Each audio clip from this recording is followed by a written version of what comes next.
We've got 7 different stories from 7 different media outlets, you guys. It's time for another episode of Regan's Newsround, a budget special.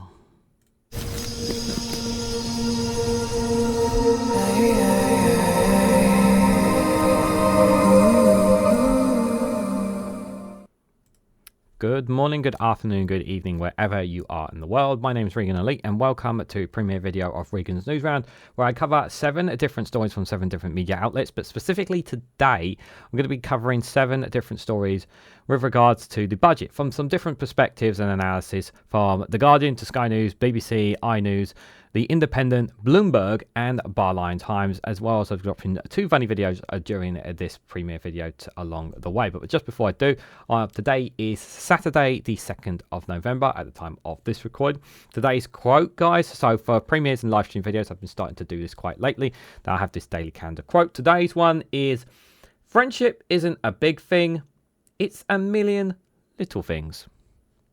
If you want to see more of them, check out my social medias, links for them in the description, guys. Let's crack on with the show. The first one I've got for you is from The Guardian. The headline is Rachel Reeves, the Chancellor, is told that she will have to raise a further £9 billion to avoid UK public service cuts. The warning comes after Rachel Reeves' record tax rising budget sends tremors through the financial markets. Now, as the time of this recording, I'll just put this out there as well. The actual time of this recording of this premiere video is the 1st of November 2024 at around 3:30 UK time, specifically for those for reference. Now, the markets have calmed a little bit now. And there's also, there was also saying in terms of the market as well, there were other factors to the markets, the global markets being spooked, not just by by other factors. So to say it was entirely on this budget is a bit farcical, because there was things happening in the US. I believe that was having an impact on the market as well, potentially. But the fact that she couldn't raise out the possibility of more tax rises coming in the future, because she was asked that on many occasions with regards to this budget, and I don't blame her for not ruling it out, and she can't rule it out. We know she can't rule it out. As much as we want her to rule out more tax rises, it's just something that may come down the road, whether we like it or not. But we just we don't want public service cuts. But it's extremely frustrating here. But yeah, she has to find £9 billion from somewhere. Well, I know exactly where she can get it, but she don't want to get it, and that's more from the rich and the wealthy.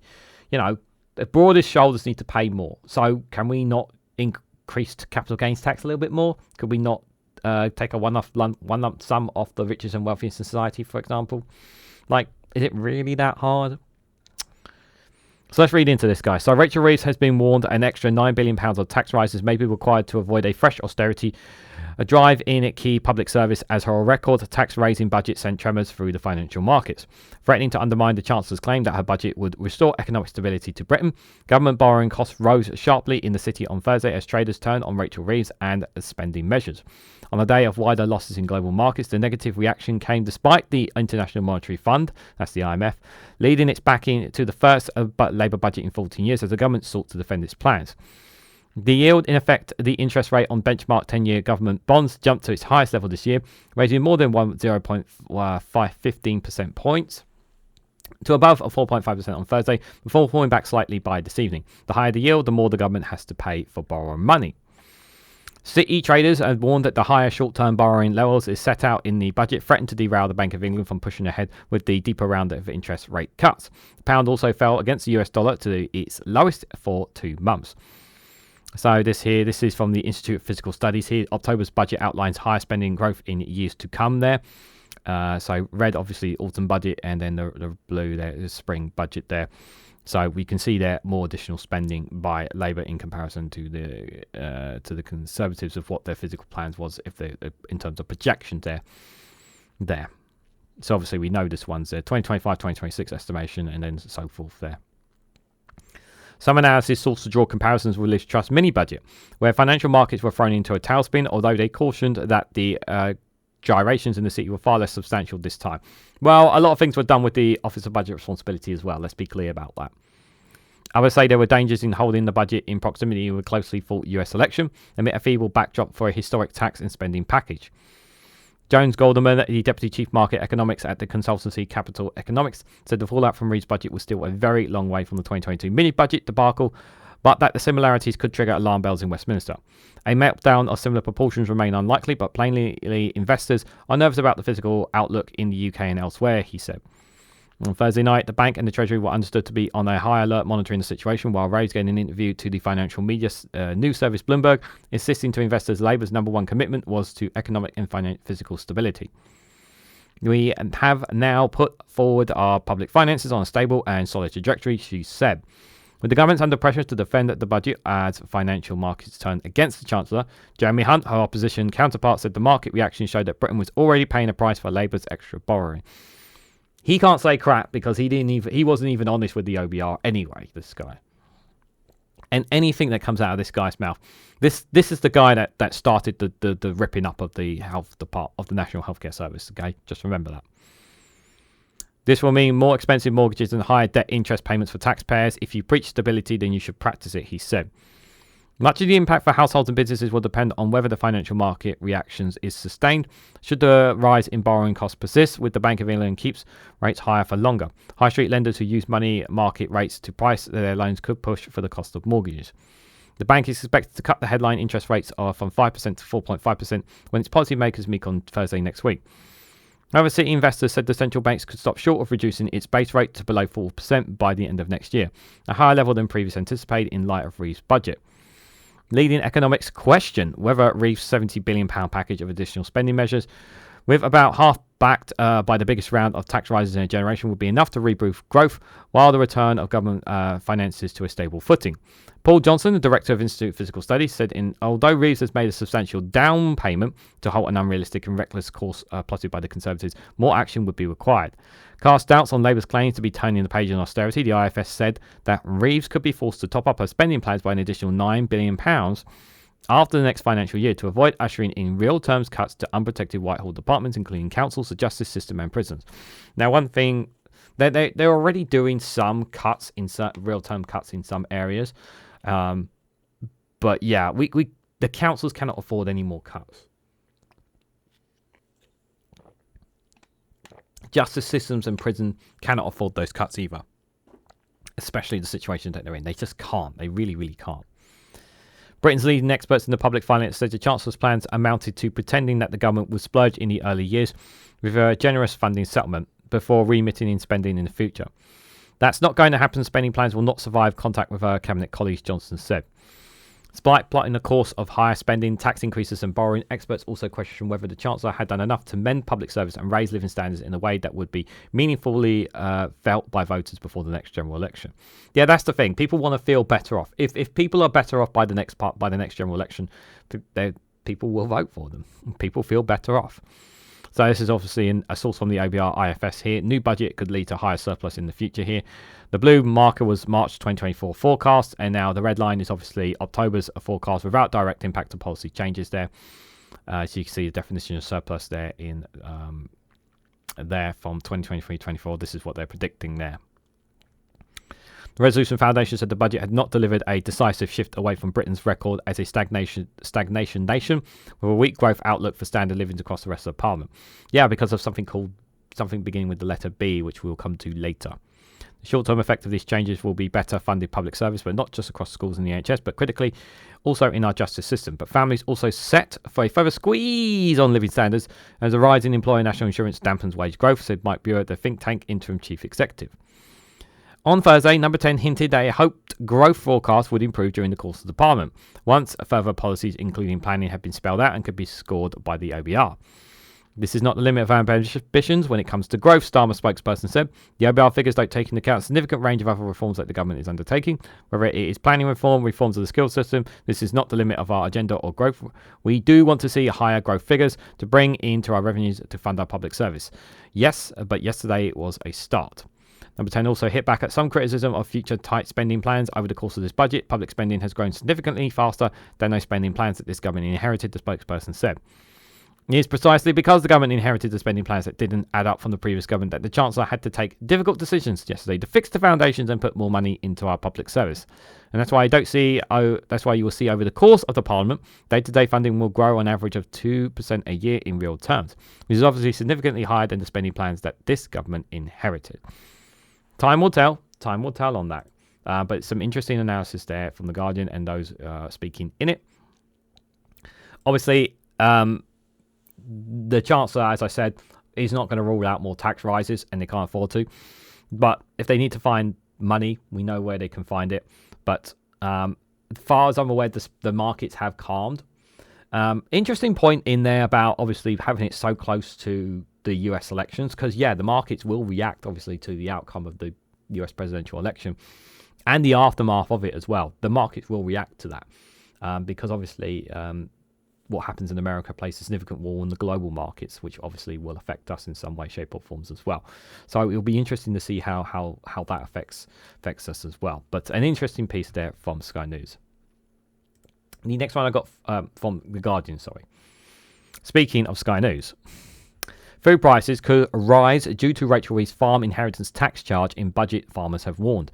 So the Chancellor announced families inheriting farms will now have to pay inheritance tax on anything over 1 million, which farmers says does not get you much. So it looks like farmers here feel a bit shafted here by this budget. Farmers have always been conservative voters. So you know, like the winter fuel payment decision that they made, like shafting pensioners. It feels like the same thing here with farmers a little bit when I think about it, because obviously farmers have been more conservative voters than Labour voters. Same with pensioners here. So it's almost as like it's throwing the burden on those who have been voting for Conservatives. But it just gives that impression. But it does obviously raise concerns about food prices rising, because we want to keep food prices as down as we possibly can. But we also know that the B word has had a massive impact on food prices as well. And obviously the trading cooperation deal that we have with the EU, that is obviously on food, and that's still an issue that needs to be resolved at some point as well. We have kicked the can down the road on certain things on that aspect as well. But in terms of farmers, yeah, they don't seem to be very, very happy about this on some of them here. So let's read into it. So Rachel Reeves' changes to agricultural inheritance tax could lead to food prices rises and will have a catastrophic impact on family farms, farmers have warned. So the Chancellor announced last Wednesday is inheritance tax of 50% of an effective rate of 20% will be imposed on farms worth over £1 million, where previously they were exempt. Her announcement has been met with anger from rural communities, with celebrities such as Jeremy Clarkson saying farmers have been shafted, and Kirsty Aslop saying that Chancellor has destroyed the ability for farmers to pass farms on to their children. Farmers and the Conservative Shadow Farming Minister have told Sky News the plans, which is due to begin in April 2026, risks pushing up food prices due to uncertainty and the possibility of farms having to be sold up so less food is produced. The National Farmers Union NFU President Tom Bradshaw said that the policy will snatch away the next generation's ability to produce British food. That's really bad if that is the case. There needs to be a bounce back for this from the Chancellor. Fourth generation Warwickshire farmer Alyssa Walters, 26, told Sky News that she would be forced to sell some of her family farm's 500 acres to pay for the $7,500 a month, as she estimates she would have to pay for 10 years if her father and uncle who owns the farm died. Our margins and costs are so tight, and anything we make is reinvested. So we have to sell land and would not go back into food production, she said. We're not going to have to come to the sense because food prices will go up because we won't be able to produce as much food. Country Land and Business Association CLA President Victoria Volin had told Sky News that the government had conflated a business asset with a personal wealth in their bid to tax the wealthy. But she said farms are businesses and most run on tight margins and with little spare cash. She added the 1 million farm would only be about 100 acres in most UK areas, which is not a viable business proposition. The £1 million cap could also rack up quite quickly, as it is not just the value of land, but also livestock, farmhouse, shred and machinery. Conservative Shadow Farming Minister Robbie Moore, who is from a farming background, said the move is catastrophic for family farms. This is effectively thieving, putting two fingers up to the farming industry, he told Sky News, as he accused the government of failing to understand how farming works. They've completely underestimated how the effects that this will have. It creates a lot of uncertainty in terms of how this will land, how that land will be managed. If you want to invest in that holding to produce the food, you need certainty, and what the announcement creates is uncertainty. It will have a direct impact on food security agenda and food prices down the line. If you wanted to work hard and hand down the farmland to the next generation, you completely disincentivize to do that. He reiterates what a lot of farmers have been saying, that their lands may be high in value, but are struggling with cash flow. So paying tax to continue the family business may not be viable for many. NFU President Mr. Bradshaw added, this budget not only threatens family farms, but also make producing food more expensive. That means more cost for farmers who simply cannot absorb it and will have to be borne by someone. Farmers are down to the bones and gristle. Who is going to carry these costs? The government says it is still committed to supporting farmers and the vital role they play to feed our nation. Speaking on Thursday, the Chancellor described the changes as fair and proportionate. We needed to raise money for the budget yesterday, and we know that there are a lot of landowners who are very wealthy. Some who buy land to avoid paying inheritance tax because previously there were no inheritance tax, she said. The Department of Rural Environment of Rural Affairs, DEFRA, had been contacted for comment at the time of this article. But yeah, so it looks like another negative obviously there. But yeah, farmers obviously don't feel like that some of them are going to get proper shafted here. I have no sympathy for Jeremy Clarkson because of things that he has said and whatnot in the past. But obviously some other farmers there, you know, I want them to be able to continue to do what they do, continue to feed the nation. And they are very involved, very fundamental part of Britain, our farmers. We need to make sure that they are looked after as much as we possibly can. And what I don't want is the fear of foreigners coming in and taking that land that is supposed to be originally for British farmers. So it does raise that concern for me. So perhaps maybe in the future there may be some changes down the line, but understandably so, farmers are not happy and they have every right to be on that. But also there are some who are taking advantage, which is what the Chancellor seemed to have been trying to target, but may have inadvertently targeted the wrong people as well. The next story I've got for you guys is from the BBC. This is a very worrying one. So the warning tax rises could force care homes to close here.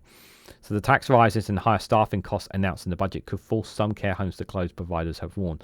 So this is obviously in regards to the national insurance employer rise that the Chancellor had announced in her budget. Now, I've covered it in a separate video about some of the places where they'll be affected, but I wanted to cover specifically care homes. And considering the crisis that we have in the care home sector at the moment, and social care is already struggling as it is. And a lot of people do turn to private care if they possibly can afford it. But obviously, if those who can't afford it, it's very difficult. But we're making it even more difficult for the private cares of those, especially if they are ones that pay a national insurance as well. So this is problematic, that is for sure. So let's read into this, you guys. So social care will be hit by a hike in the rate of national insurance contributions paid by employers, as well as the increase to the minimum wage. The sector welcomed an extra £600 million in funding to local authorities for adult and children's social care. The care group said this would not be enough and would be wiped off instantly by increased staffing costs. Liberal Democrats have called on the government to exempt social care from the rise in national insurance. So I literally said in another video that will to exempt charities. Now Lib Dems are calling for social care to be exempt as well.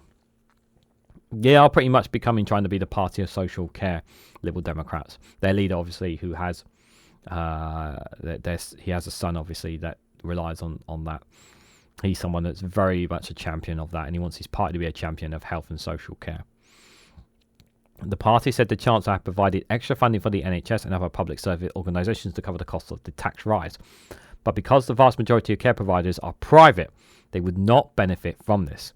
Speaking to BBC's Radio 4 or World at One programme, the Health Secretary Wes Streeting confirmed that the NHS would be refunded for the rise in national insurance contributions. However, pressed on whether private social care companies will still have to pay the increased rate, he pointed to the extra $600 million allocated for the sector. The Chancellor has taken into account those pressures when making funding decisions, he added. Care England, which represents adult social care providers, said without further support, the sector was in unprecedented danger, and the closure of services were no longer viable was likely.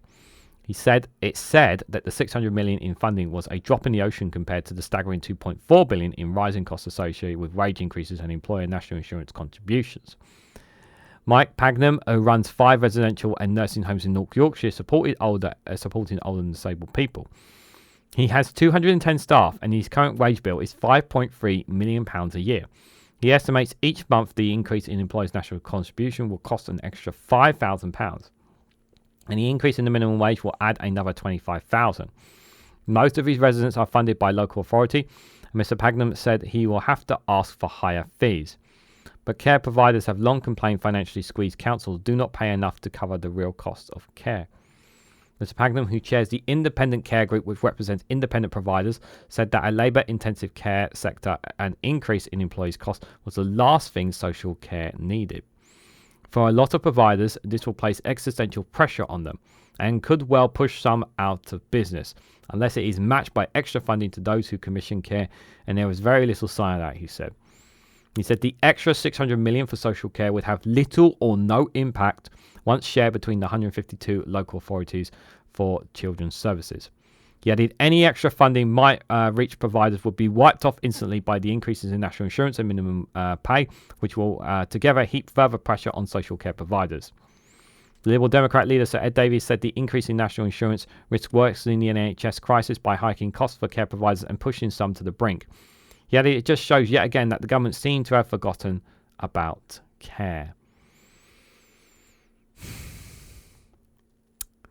That's not a good sign. So Lib Dems have got something really hard to bash Labour on, and that is obviously social care. So private social care, unfortunately, as there is.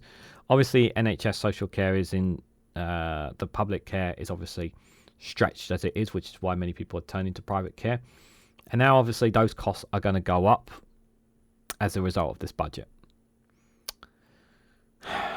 But looking at it, I did state, as I've gone through three stories already, as I said, I said this was a good budget for working people.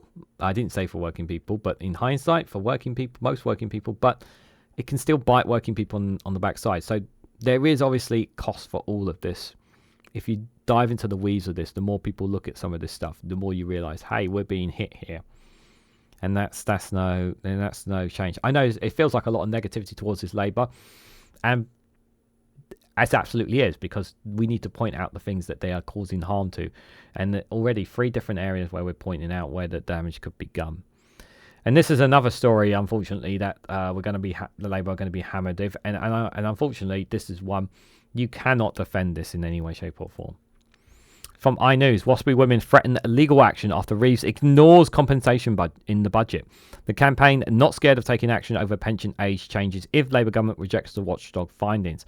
So there was mention of, for those who watched the budget and listened, read the reports and whatnot, you will know that there's money put aside for the infected blood scandal. There was money put aside for the post office scandal.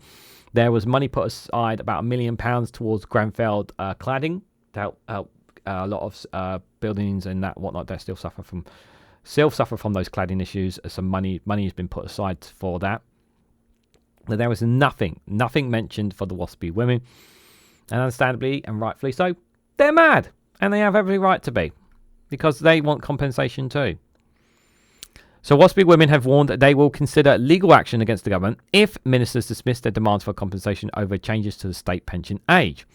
The Chancellor, Rachel Reeves, ignored their calls for payment at the budget. Although billions of pounds were promised for victims of the infected blood scandal and the Horizon Post Office scandal, the Women Against State Pension Equality, WASPI campaign group told the Eye it was not scared of taking legal action if ministers reject the compensation recently recommended by a parliamentary watchdog.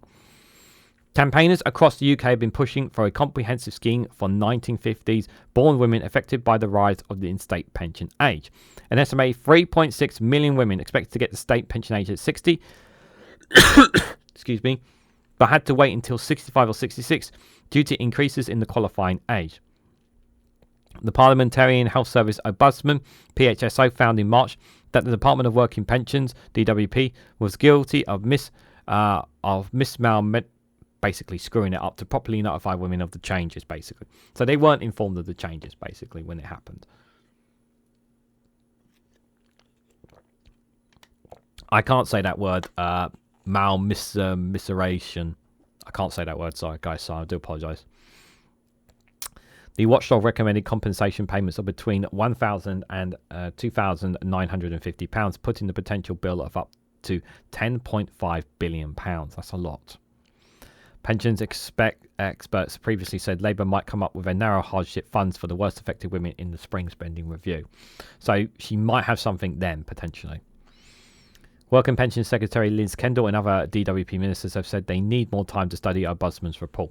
Okay, so the consensus and the argument maybe from the Labour government is that they need more time, basically, to deal with this. Which is like, okay, obviously didn't calculate Waspi women then when you were doing this, Rachel. Angela Madison, chair of the Waspi campaign, told the Eye she was not surprised, but was still disappointed that Reeves ignored the issue at the Wednesday's budget. Yeah, it really does, and this is the thing, like, this really does stick in the knife. If you're listening to that budget and then you hear about compensation schemes for the blood scandal and the post office, but nothing for your for you, it's incredibly infuriating for them, because it makes them, because they have been literally ignored, so they have every right to be angry. Absolutely right. We certainly won't give up, and I think they need to accept that recommendations quickly within a few months, said Miss Madison. To ignore the Ombudsman solution would be immoral. I think legal action probably would be an option. The Parliamentary Ombudsman is there to protect citizens from the actions of government departments. If that is just a facade, there is something immoral about that. Whether it is illegal, we will certainly investigate that and we'll find out. We are keeping all options open. Ms. Madison added, we're not scared of taking legal action. Our women aren't wealthy, but there are many of them. We can take a lead from our supporters. The Waspi group raised $120,000 from thousands of supporters for a successful legal action against the Ombudsman at the High Court in 2023. The PHSO did not initially accept the Waspi complainants and had suffered financial losses from DWP's actions, but changed its mind after campaigners launched a judicial review before going on to recommend a compensation scheme. Hundreds of Waspi activists protested outside Parliament on Wednesday, vowing to keep pressing the government in the months ahead. Suzanne Bollard, co-coordinator of the Cunnington Waspi group in Arlonshire, said her own retirement plans were disrupted by the state pension age changes. In need of equality, Miss Bollard and her husband sold their home in England's south coast and moved to a cheaper property in Scotland, 500 miles away from their home. I'm stunned Rachel Reeves didn't even mention us. It defies belief, said the 68-year-old. There will be a lot of incredibly angry women who will feel ignored. Ms. Bollard said she would support action to take the government through the courts, adding, we've come this far, we're not scared to go where we need to go with legal action. It may well come to that. Frances Neal, a Waspi campaigner from Essex, had planned to retire as a primary school head teacher at 60, but was forced to stay on for several years because of the pension age change. We are disappointed, but it will fuel our campaign, said the 70-year-old. We won't give up and go away. Some $11.8 billion will be set aside to compensate those impacted by the infected blood scandal and $1.8 billion to compensate the victims of the Post Office Horizon scandal, Reeves told the Commons on Wednesday. It was pleasing to see money set aside for the infected blood scandal victims and Post Office injustice victims, said Miss Madison. But they have a third injustice to resolve now.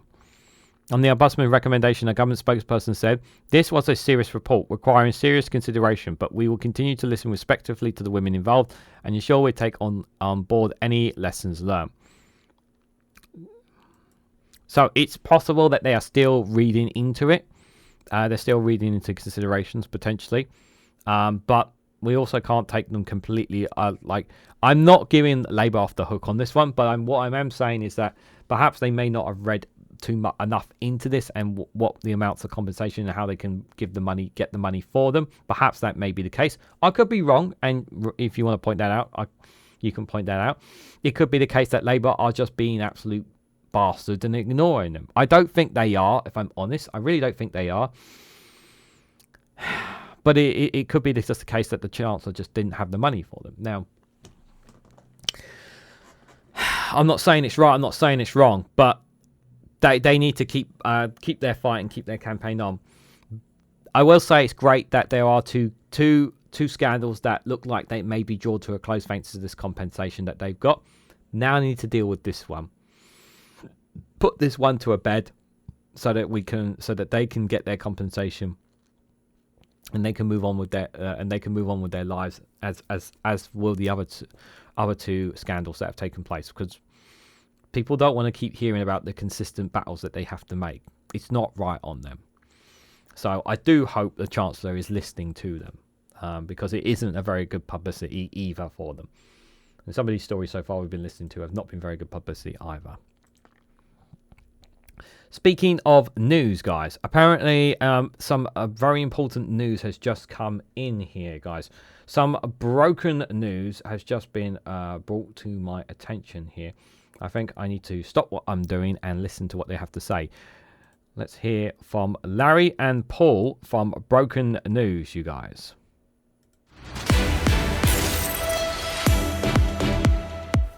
Welcome to Broken News. The search continues for a vulnerable man who's been missing now for several weeks. The 60-year-old disappeared from his pretend home in Essex and was last seen heading to a private airfield in a gold Rolls-Royce. Our reporter has more. Police say they're growing increasingly concerned for the welfare of a Nigel Paul Farage, who was most recently spotted wearing a tweed three-piece suit and smelling of fags, farts and stale piss. Concerns were first raised after the frog-faced fascist fanny didn't turn up to his job here in the sunny seaside resort of Clacton, where he'd been spending his time betting against the pound and working as an organiser of race riots. There were reports coming out of nearby Frinton-on-Sea that Mr Farage had been spotted and heard on the beach shouting at dinghies, a pastime he's said to enjoy. But when police investigated, it turned out to be a pissed-up, braying seaside donkey and not the ale-reddened, leather-jowled waste of carbon as first thought. Officers say it's not the first time Mr Farage has gone missing. Earlier this year, after several weeks, he was found in the visiting room of a Connecticut jail, his tongue firmly stuck up the puckered old chutney tunnel of international homeless racist Steve Bannon. Well, police say while the Enoch Powell supporter is known to have extremely tenuous links with America that he talks about a lot, he also has familial links with Germany, which he likes to keep quiet, and very, very, very, very, very, very strong links with Moscow. Back to you. Thank you. Well, if you have any information on the whereabouts of Mr Farage, please call the number on screen now. Have you seen him? Can you help?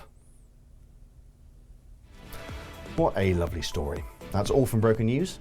You're up to date.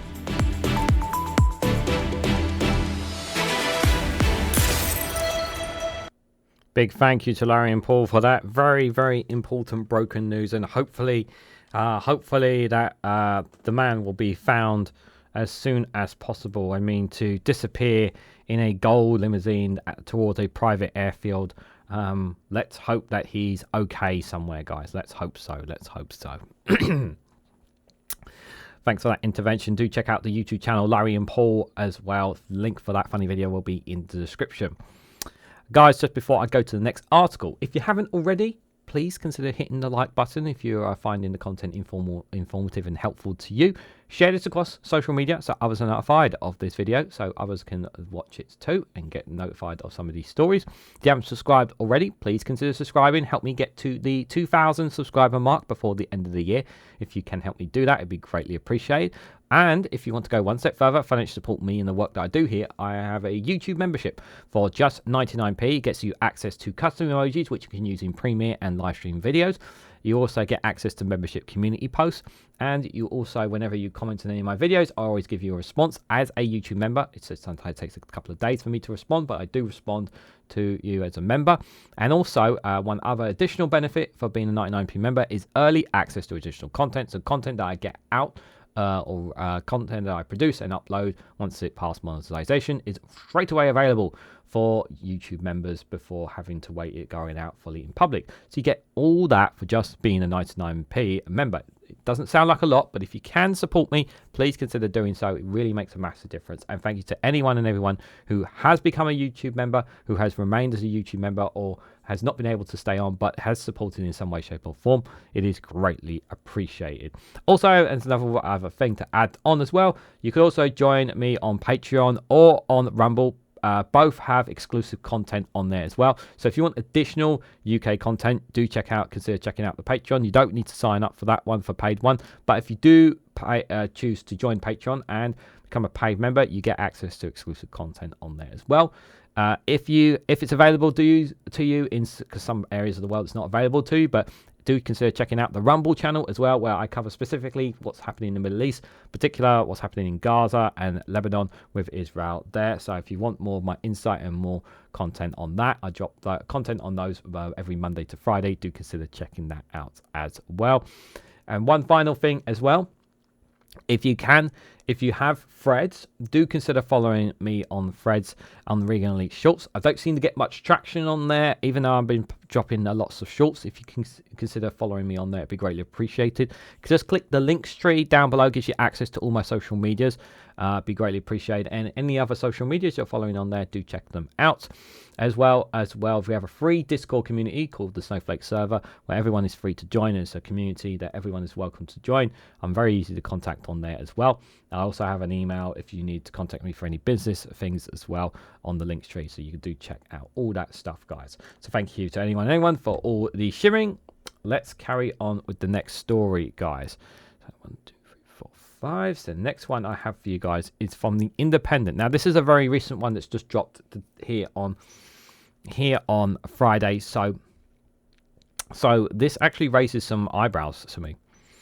So an OBR error cuts 18 billion from headroom from Rachel Reeves Budget. The error may have contributed to the market jitters that were seen in the wake of the budget. I'm going to take this I would take this slightly with a pinch of salt, because I've only seen this from the Independent. So just take that with a pinch of salt. So some of the numbers and reports that we're going to be, things that we could be looking at, could be that the case of that the adjustments may have not have been made by the OBR if this story is believed to be true. So I do want to just put that out there, guys. So let's read into this OBR potential error that they may have done. So, an Office for Budget Responsibility error has left Chancellor Rachel Reeves with £18 billion less headroom in her spending plans, potentially fueling investors' concerns about her first budget. So, a footnote in the Watchdog's Outlook published on Wednesday alongside the budget said its earlier forecast contained an error in the projections for public sector net financial liabilities, the debt measure now used by the Chancellor in one of her new fiscal rules. In March, the OBR found the margin in the 2028-2029 fiscal year would be £62 billion. It has since corrected the figure to £43.9 billion. The margin, also known as the headroom, is the money left over with the budget to spend without breaking physical rules. The OBR said an error is identified in the net liability calculations used in the March 2024 forecast of the PSNFL. The restated March PSNFL forecast and headroom calculations correct this error, but otherwise is unchanged. The yield or interest rate on the 10-year gilt, an indicator for the cost of the state borrowing, hit 4.2% on Thursday afternoon, the highest point since August 2023, while the pound also weakened against the dollar. Analysis said the market response can partly be explained by pre-budget investors' expectations that Mr. Reeves would leave herself more headroom over her key debt rule. Mrs. Reeves is forecast to have a margin of $15.7 billion to come to an end of 2029-2030, after accounting for budget measures including proposals for £142 billion worth of extra borrowing. Dan Hansen, chief UK economist at Bloomberg Economics, said the expectation in the markets prior to the budget was that even if Reeves did borrow to invest, the changes to the debt metric would still mean that she would be left with a healthy amount of headroom against her physical targets. In the event the headroom was Walford thin, the party reflects Reeves borrowing more than expected, but she also has a lot to do with OBR overstating how much space was in the first place.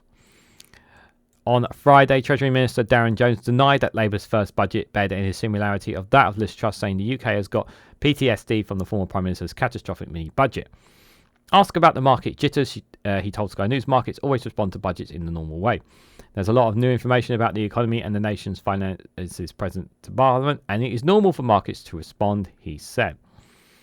I think we've all got PTSD from this trust, and just let's compare the two different scenarios because they're very, very different. So under Liz Truss, as we saw, the sacked permanent secretary, they ignored the independent office for budget. First, put my teeth back in. They ignored the independent office for budget responsibility, and they announced £45 billion of unfunded tax cuts, and they said they were only just getting started, and then the market went mad, and we all know what happened. Completely different contrast to now. Yeah, I think that's a really important point there Mr. Jones has had. People trying to make this comparison to the mini budget, Reeves' mini budget, especially those from Labour. Some Labour people have been trying to make that contrast, which is kind of a bit stupid as well. I'm not sure how much to read into this error by the OBR. It may be blown out proportion, potentially a bit more than what we're seeing, but we'll have to see as time goes on how people look more into the crunch numbers in details as time goes on of how much it is. But I would say just take it with a bit of pinch of salt. I would say on what the Independent are stating there is what I'll say. But interesting thoughts nonetheless. So the next one I've got for you guys is an analysis piece by Bloomberg. Now bear in mind that this is obviously this analysis piece was done on Thursday. So it's entirely possible these analyses may be different since there could have been errors and whatnot since then.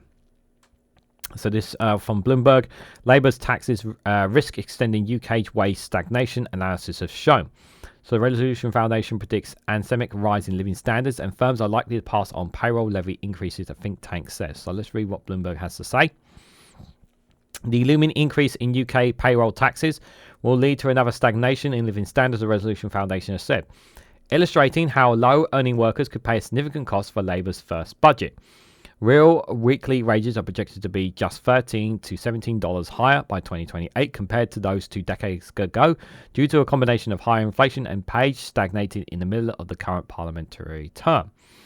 The left-leaning research institution said on Thursday the analysis of Chancellor of the Exchequer Rachel Reeves spending plan, which includes raising an additional $26 billion from the employer share of national insurance levy, echoed the findings a day earlier from the official Office of Budget Responsibility and others.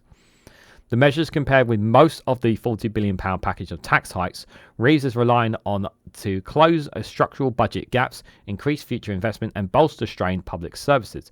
While the Chancellor had promised to protect working people from tax increases, the Resolution Foundation said the employers would likely pass on much of that increase to workers without withholding pay raises and raising prices for goods and services. Yeah, we talked about that before already. So this is a source from the OBR. The UK's tax burden is heading for a post-World War II high here. From according to them. So you have here it's this chart here from the OBR calendar year from 1948 to 1950. No, calendar years from 1948 to 1954. It says there as well. You can see the tax share of GDP is in red, the spending in blue, and the yellow dot is the post-war tax burden there. And you can see spending has gone up and down per se, shall we say. But you can see spending. You can see from 2008 onwards, the spending was going down. And then it shot up during the pandemic because the Conservatives didn't want to spend any money at all throughout that whole time. And they just kept the tax share of GDP just remains the same. It went up a bit, obviously, during the pandemic, and then it dropped all the way. It dropped back down, but they dropped back down. But there was more spending after post-pandemic via the Conservatives there, and the deficit obviously has been increased there, according to the source from the OBR here. With Britain finally turning the page on its long-standing failure to invest, thanks to the £100 billion boost to public capital spending, the hopes that this short-term plan will eventually turn into a long-term living standards gain, said Mike Brewer, the interim chief executive of the Resolution Foundation. But if it doesn't, future budgets won't be any easier to deliver, especially if further tax rises are needed. At the same time, the increase in borrowing will also weigh on workers, the think tank has said, by supporting inflationary pressures and delaying expected interest rate cuts by the Bank of England. And despite the increase in spending, the budget will still result in more than 10 billion of spending cuts for unprotected government departments, squeezing workers in related industries. Now, I saw the figure, obviously, I think somewhere was £9 billion, apparently, it was going to have to find, but they're saying 10 billion here. Prolonging stagnation in real wages that stretches back to the financial crisis is fraught with political danger for the Prime Minister Keir Starmer. The Labour leader was elected in July on a promise to revive the economy and improve struggling public service after 14 years of Tory rule. A period that included the country's exit from the European Union, the pandemic, and an energy price shock driven by the Russia's invasion of Ukraine. The Resolution Foundation said that the real household disposable income per person is set to grow by an average of just 0.5% a year over the next 5 years. Although that would be slightly stronger than the increase in living standards, during the last parliamentary term, it would be the weakest even under a Labour government. The think tank also warned there would be a further pain for unprotected departments that have faced the brunt of funding cuts since the financial crisis. Whitehall budgets spanning from transport to the Home Office were often target for cuts under previous Conservative government, as health and education budgets were spared much of the pain. This source from the OBR here. This is Rachel Reeves. Budget delivers a significant physical loosening here. So the black is extra spending, the pink is extra tax, and the yellow is the net giveaway there. So yeah, you can see from this is what their forecast. This is what the physicality is looking there. So extra spending is supposed to go up more and more as the time passes on there, apparently. But we'll have to see, obviously, whether that will come to fruition. But all these people are the ones who had the number crunches and far more than me. That's for sure.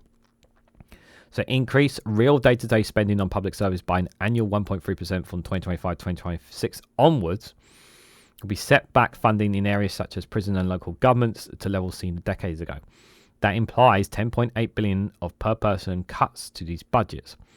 The findings may ignite criticism that Reeves will be ushered in another period of austerity for departments that are not protected. She will hope the economic outlook improves before she delivers a multi-year spending review next spring, allowing her to ease the pressure on government departments. We hope so. We hope so. Yeah, so the spring review, a lot will have to be said on that. So that will be the next. That spring review will be the next step, because there's going to be quite a few things in the spring review. So there are some other things, because there are some assessments on things that need answers for as well. Now, obviously, as you guys know, and I've said this already, I'm not an economics expert. I'm not a financial expert, number crunchers and whatnot. But obviously, those who are watching them probably have a far more better understanding and knowledge of it is that I really do think, if I'm honest, that whatever Labour were going to do, they were never going to please anyone. They were never going to. They were in an impossible situation here. The Conservatives left things in such disarray. It was always going to be a challenge for them. Now, whether this £22 billion black hole were left by the Conservatives, you forget the rhetoric around it, but whether it was real or not, they still would have had problems to deal with anyway by what the Conservatives have done. And obviously, we'll get to the B word in just a moment, because that's obviously a massive impact as well. But as they mentioned in there, obviously the leaving from the European Union, obviously the impact of COVID is obviously still trying to move on from the amount of money that the government spent during that time, during COVID as well. There was a huge amount of that money as well. And the hope is that some of that money will be recouped by the Corruption Commissioner. We'll have to wait and see on that. And then obviously the war in Ukraine did have an effect on us. But we don't want to have to be affected by that. But all those things definitely played a part. Now, in terms of the analysis here, obviously that's concerning if wage stagnation, because we do need to increase the wages of working people, because working people are literally struggling. And right now it seems like every time they try to do something, it just feels like to me that people's wages are just not meeting the demands of what's happening right now. And more needs to be done without the means of spooking and upsetting businesses and markets as well. It's a very complex issue from my mind, is what I will say. But interesting analysis there from Bloomberg either way. But let me know what you guys think down in the comments below on that. And finally, the last... why is that? There we go. Yeah, that one. And finally, the last topic, guys. Why has no one mentioned the B word? Well, I'll tell you what. It was mentioned once, wasn't it? Brexit was mentioned once. And that was the in the budget. And that was the deal that the Conservative government has signed off on. The elephant in the room is that Brexit has made Britain a much poorer place. The unspoken truth of Rachel Reeves Budget that is leaving the EU, that has left Britain permanently worse off. This is the reality, guys. This is the reality, and I love this poster here. The black hole. How many RAPs will freeze this winter? Chancellor urged to perform U-turn over winter fuel debate. MPs urged Regan to come clean and reveal the impact of the cut. The money is so clearly there, so it would be a question of the Chancellor not wanting to spend money for older people. Obviously, this is obviously about the winter fuel. But I will just obviously point this out with regards to the winter fuel cuts. She has increased the threshold in terms of pension credit. There has been changes to that. So that cut should bounce. So it should level off. Is what I've been told, is my understanding from what I've heard from that budget in there, and from the budget in it. So it should level off the cuts for the winter fuel payment. My hope anyway. But so I've read so Brexit, guys. So I read that it's about £40 billion worth. The OBR had forecast that said that that's how much money that we would have had if we were part of the European Union. I think is my understanding. And, okay, I get it. I get that Labour don't want to talk about Brexit. They're worried about opening up old wounds. They're worried about the right-wing media getting to them. They're worried about things around Brexit. They don't really want to talk too much about it. But the reality is that everyone is worse off because of Brexit. And the feeling that I have is that they're just is that it looks like that any negativity around Brexit what they may do is, rather than try and deal with it or tackle it head on publicly, it seems like to me that they're going to throw any Brexit negativity on the Conservatives and say, well, you guys were in government, you guys made the deal, you guys signed it off.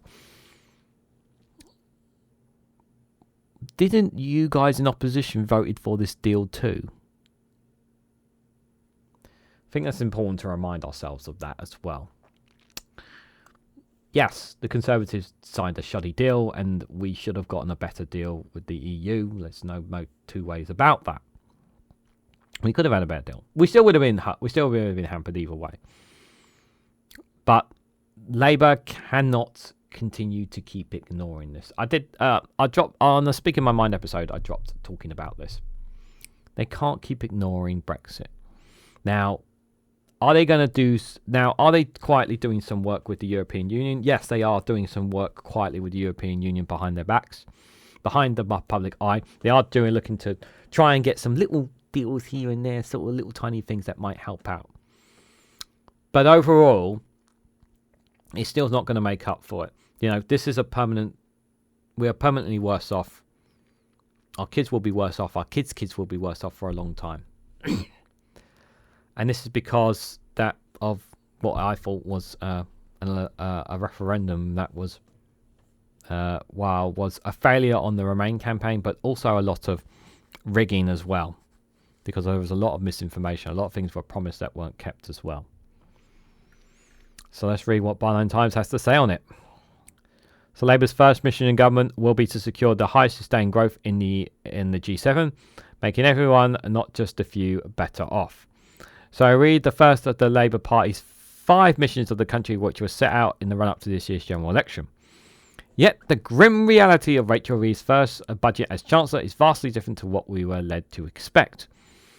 Far from being on course for the highest sustained growth of all leading economists, Reeves confirmed today that the growth is set to remain at historical low levels for the foreseeable future.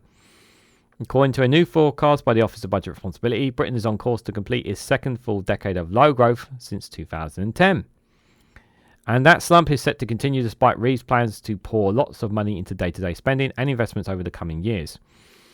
Under her plans, the spending on the NHS and education will rise significantly, while cuts to infrastructure investment will also be reversed. This increased spending will come at a cost, however. Under her plans, overall taxation rise by 40 billion to a new historic high, and borrowing set to soar too. Increases to employers' national insurance is also likely to feed through to lower wages, particularly among the lower paid. And despite all these extra revenue, budgets in half a dozen departments outside health and education are actually set to be cut in real terms, with big cuts to welfare spending also coming down the track. Long-mooted plans to scrap the two-child benefit cap, which has already driven thousands of children into poverty, did not emerge either. Yeah, there was no merging of the two-child benefit cap. The result is that for many British people, life is not likely to feel much better anytime soon.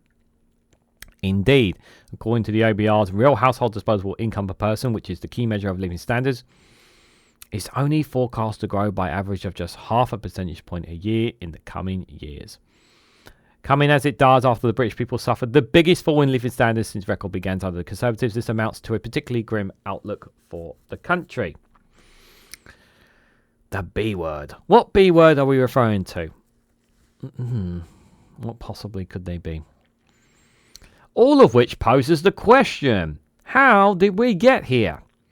In a statement to MPs, Reeves sought to lay the blame of the economic decisions taken by her predecessors. She particularly pointed to the decade of cuts to investment made by successive Conservative chancellors, as well as the path of irresponsibility taken by Liz Truss and her mini-budget, or as I like to call it, the kamikaze one. Kamikaze just sounds a bit more grand, doesn't it, when you think about it? And yet, at no point in her statement did Reeves ever acknowledge what was arguably the single most harmful economic decision by her predecessors, the decision to leave the EU. According to the OBR, Brexit is on course to reduce the potential size of the economy by 4% of GDP, leaving both the UK economy and individuals permanently worse off. That decline is due in large parts to the restrictions in trade caused by leaving the EU. According to an assessment published today by the Office of Responsibility, the continuation impact of Brexit means that the overall trade intensity of the UK economy will reduce by 15% in the long term. That is a big reduction in potential economic performance of the country at a time when every penny really counts. And yet at no point has either Reeves or her government have been prepared to even contemplate taking the difficult choices to reverse that decision, insisting instead that they plan to make Brexit work. Okay, I need to respond to this point here that Byline Times are making.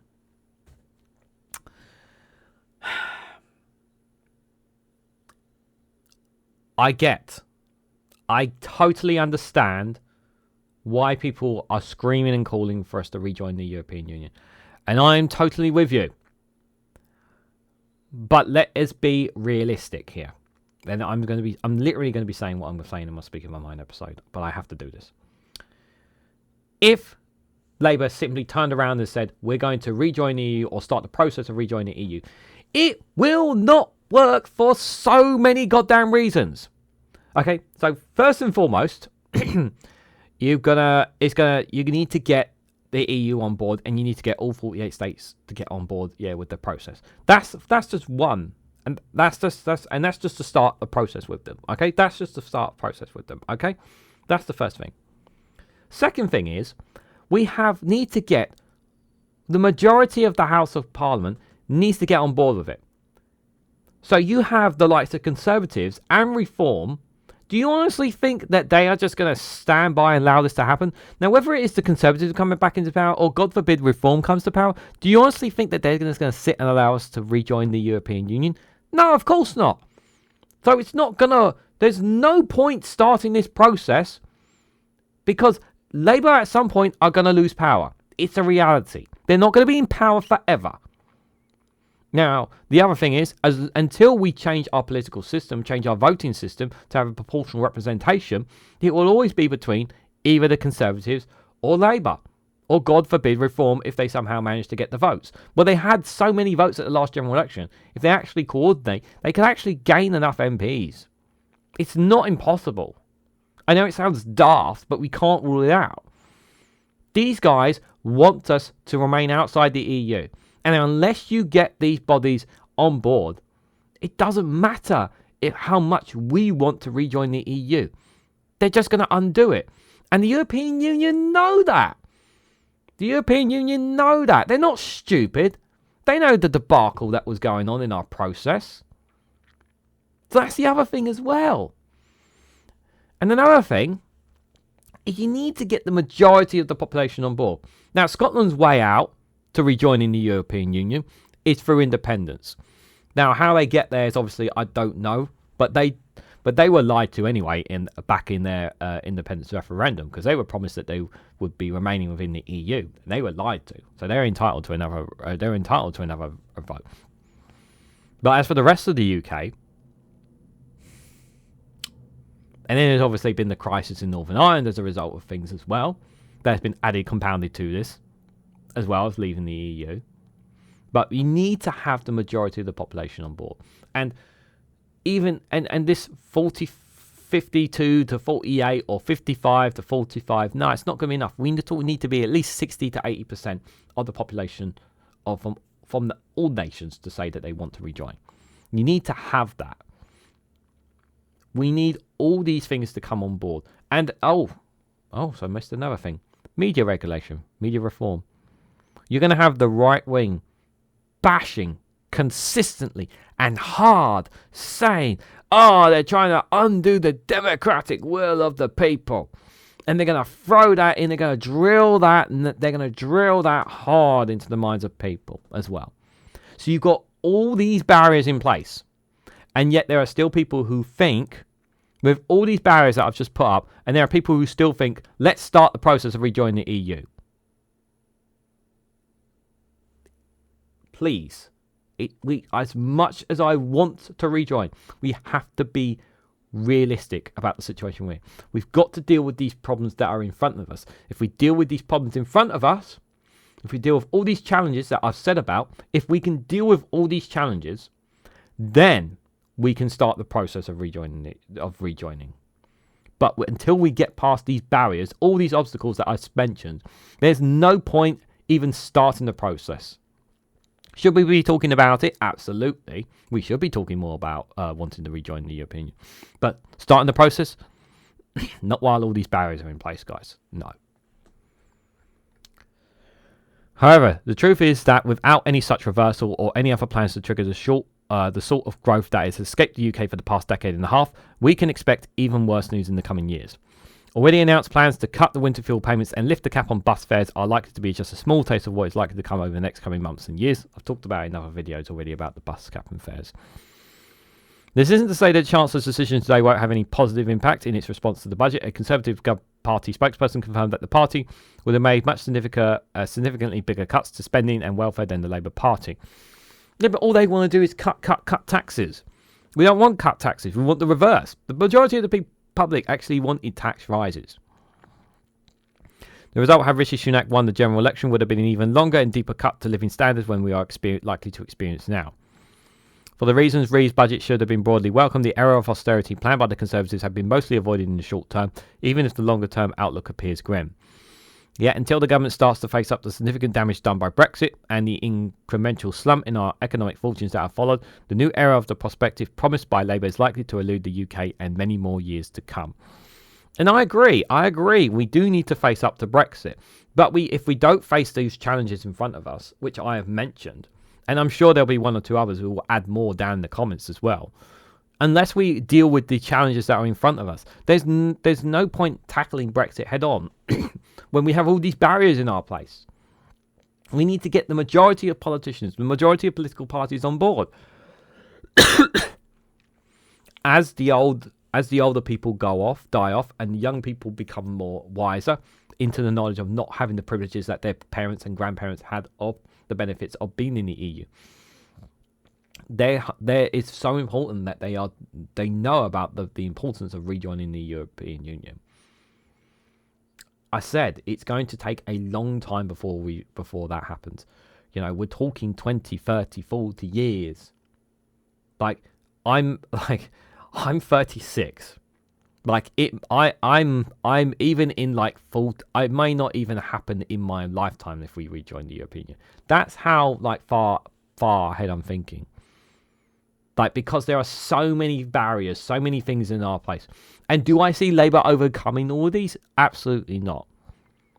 I have more faith in the Green Party trying to tackle these things because they are building from the root branches up. Do they have flaws? Absolutely. But for me, they speak a lot more volumes about how I feel about the UK and about how we want to go forward. In particular, England specifically. But I also understand why people want to kick and scream and shout about Brexit as well. I get that. But we're going to agree to disagree on it. But one thing that majority agree on is that Brexit was a disaster. Brexit was wrong. And we will continue to talk about it. And we will continue to say that we want to rejoin and go back and undo that damage. We do. So, after all that, before we head out, guys, I've got one more funny video for you guys here on Regan's Newsround. Let me know what you guys thought about some of the content we covered. But before we head out, Matt Green has got something to say to us. Matt, what have you got to say to us? Has something about the budget, apparently.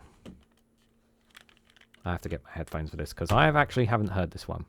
As the country digests Rachel Reeves' budget, one question remains tantalisingly unanswered. What is a working person?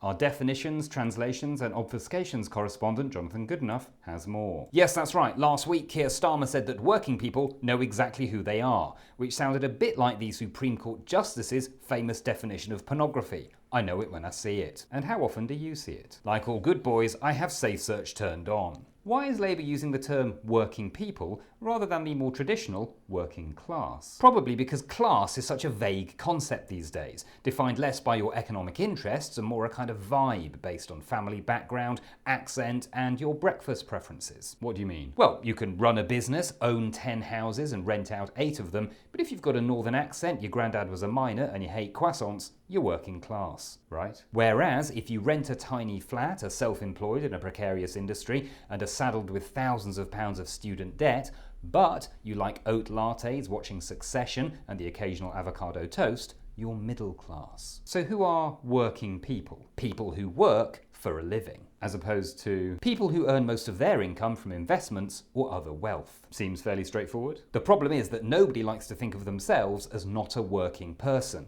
In fact, the richer you are, the harder you like to think that you worked to get it. Even people who inherited family money like to think that surviving their childhoods was a pretty tough job. Turning to the budget itself, what difference will it make in people's lives? Well, there's a helpful "what does this mean for me" calculator on our website. It looks at how much you earn, if you're married or have children, if you drink alcohol, drive or smoke, and gives you a sense of how much better off you'll be. Have you tried it? Yes, but as a teetotal, non-smoking, childless man with an electric car, it just came back with "a pint will be a penny cheaper," which I think might be a glitch. What about people who use the bus? They don't look at websites. Does this calculator also show the impacts that this budget will have on the NHS, education, transport, infrastructure investment? No. Why would it do that? Well, because doesn't simplifying everything down to an individual figure without taking into account the broader aims of the budget risk misinforming more than it informs? Well, because it encourages people to see everything through a narrow personal lens, rather than understanding the effects on wider society, and also feeds into a kind of culture war narrative that everyone is pitted against each other. A pint will be a penny cheaper. Thank you, Jonathan. Next up, as the US election enters its final week, we ask, will Joe Biden's garbage gaffe stop people voting for him? And how long did it take you to remember that he's not actually running?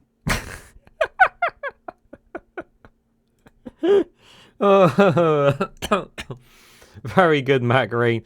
Very, very good. Do check out Matt Green Comedy on his YouTube channel. He's got wonderful stuff. How's this guy only got 31,000 subscribers? This guy deserves so many more for the comedy he does. Puts so much work into it, guys. What do you guys honestly think? Do you think he puts... Ollie? What the fuck? Why do you keep turning the orb off? What is your problem? Guys, what is this guy's problem? Seriously. Why does he keep turning off the orb, guys? Absolute disgraceful. Absolutely disgraceful. I'm just disappointed in him. The lava lamp hasn't. The lava lamp's formed. Pingu and Cash Dummy seems to be taking it, laying it back there, leaning on the green screen. How rude of him. So what do you guys think of some of the stories that we covered today? Specifically, obviously, we covered around different areas of the budget. Some of it was overlap on some of the different articles. But why don't you let me know what you guys thought of some of the stories that we covered here? We started with Rachel Reeves being told that she would have to raise £9 billion from The Guardian there. Food prices could rise due to Rachel Reeves' farm inheritance tax from Sky News. We were being warned that tax rises could force care homes to close from the BBC there. The Waspi women threatening legal action from iNews after Reeves ignores compensation in the budget. The OBR error cut of £18 billion of headroom from Rachel Reeves' budget from The Independent there. The analysis from Bloomberg about Labour's tax risks extending the UK wage stagnation. And then finally, obviously, the budget, the elephant in the room, that is Brexit, that has made Britain a poor place from Barline Times. All the links for these articles will be in the description if you guys want to have a look at them yourselves. Let me know what you guys thought of all of these and more down in the comments section below. But just before I go, if you haven't already, please hit the like button, be greatly appreciated. Share it across social media so others are notified of this video. If you haven't subscribed already, please consider subscribing because it really does help support the channel. And if you want to go one step further, financially support me and the work that I do here, you can do so by becoming a YouTube member for as little as 99p, or you can join me on Rumble or Patreon for exclusive content on those platforms. So thank you all so much for watching, and I hope to catch you all very, very soon.